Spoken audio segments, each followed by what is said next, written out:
Hi. Hi, John. Every episode of this series is so touching. I'm wondering, were you drawn to different stories in the second season than you were in the first season? Um, I don't think so. I think I look for the same things in the episodes.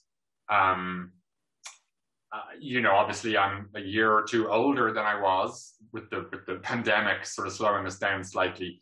But I'm no wiser when it comes to love, you know, and we'll probably still make all the same mistakes that I made before and have no real insights into it, no more than anybody has after a lifetime of writing about love.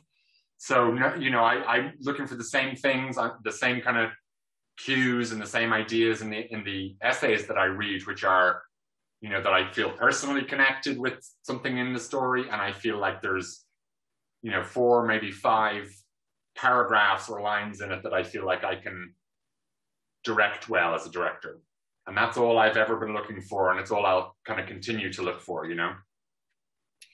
This time around, the stories weren't all set in New York. How did you decide to expand it to other countries? I didn't want New York to overshadow the show, and I didn't want location to be too important.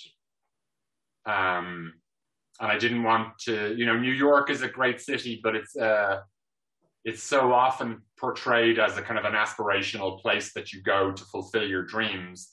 I didn't want that to dominate the characters and the truth of each individual sort of love story to be dominated by anything, any bridges or locations or any of that. So I fought hard for it to be a show that could really play anywhere and be imagined anywhere. It could be on a plane.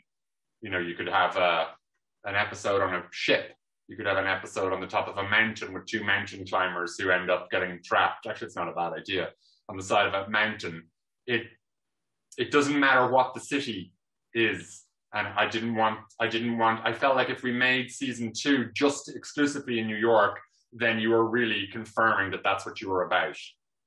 And I didn't want that to happen. So I wanted to move it around a little bit and see how people responded to it. Do you think it matters? Have you seen season 1 and 2?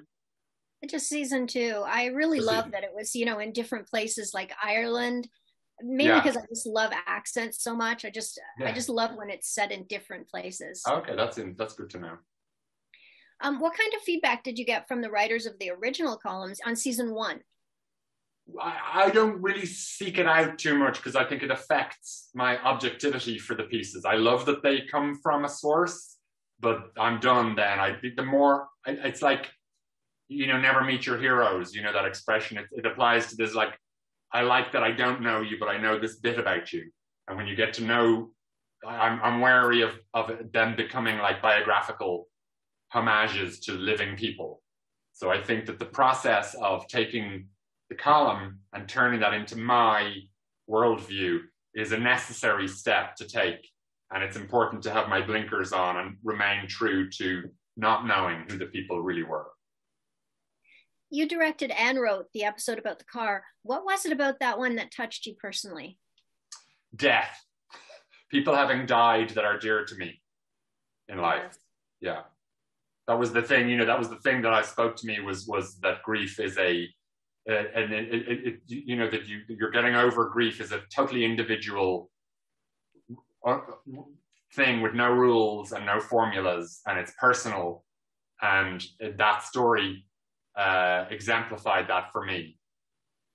Was a great example of how she begins to take steps towards her grief, but in a very, very strange way. It was a really moving episode. I really enjoyed that one. But I enjoyed all of them. And I just like to say congratulations on a wonderful second season. Thanks for letting me know, because we don't know, because of the coronavirus, then we have no idea what we've made. So hopefully it's good, but that's great. That's a good first sign. Each episode is like a little gift right from the opening song. It's so beautiful. Oh, great. You're in for something special. Excellent. Well, thanks for that. Thank you very much for chatting with me today, John. Take care, Alexandra. Bye. Take care.